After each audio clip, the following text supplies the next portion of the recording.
And welcome back. Depression and anxiety, often invisible to most people, but author Bruce Ross wants to change that. He joins us today to share his journey depicted in his new book, Breaking Free of Depression's Grip, a Powerful Success Story. Thanks so much for joining us on Morning Live. Thanks, Bob. Thanks for having me and allowing me to share my story. Thank you. Absolutely. And yeah, a powerful success story. You were a CFO in the multi-billion-dollar credit union sector. How did you function given that you were dealing with depression and you had general anxiety disorder? What were your helpers? Well, that's a good question. There was actually three that allowed me to get through the turmoil that I dealt with 24/7. One was I had my ethics and integrity are always pretty sound, I felt, and that always got me through the tough times and allowed me to march on. In fact, Martin Luther King Jr. is kind of my idol. He always had the saying that the time is always right to do what's right, and I always aspired to do that, so that kind of marched me along. Then I also had friends that carried me a little bit, not because I shared my burden of depression with them, but because of the logic that if they're okay and they like me, that was kind of an association logic that I must be okay, then that allowed me to, kind of march on. And also I have my wife, Cheryl, and my daughter, Hannah, who's actually at McMaster University in Hamilton. They kind of were my rock of Gibraltar. So that combination, that trio of contributors to my well-being really got me through the tough times and allowed me to be the CFO and get me through. And you write that keeping friends and family is close is so important. So this came on in your teenage years, so you've been living decades with this. Was there any professional treatment that you did find helpful?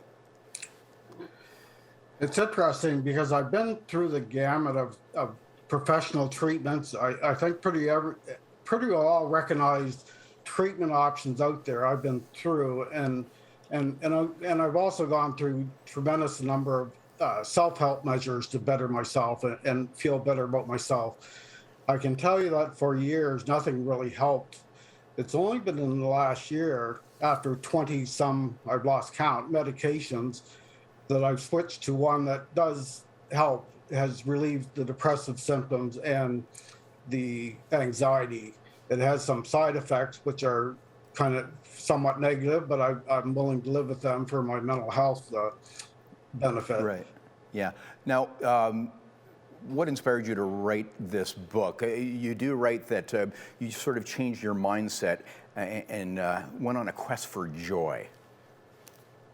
Well, the book started years ago, actually as one of my self-help measures, because I'd read that if you take the thoughts that are ruminating in your mind and put them on paper, it'll actually relieve some of the depression and anxiety. So that's what I strove to do. And did it?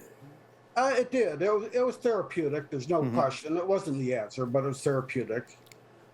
Certainly things have improved as far as the conversation and let's talk and that sort of thing. Mind you, you write in the book that while it's important, it's also perhaps when you get the celebrity component and everybody sharing their stories, you feel that maybe the seriousness of it has been impacted. A little bit, because it seems like today, with all the celebrities coming out of the woodwork, it seems like it's almost as if you haven't lived unless you've lived a life with depression. That's what it sometimes comes across as. I don't mean to sound crass, but that's what it feels like at times. It just does take away from the seriousness of it for those who truly are burdened by it. Well, your book is certainly impactful to many because 1 in 4 Canadians experience this to some point. We're going to link up your website at chh.com. I wish we had more time, but for more information on how to get this book, Breaking Free of Depression's Grip. Thank you, Bruce Ross. Thank you. Thank you, Bob, for having me on your program.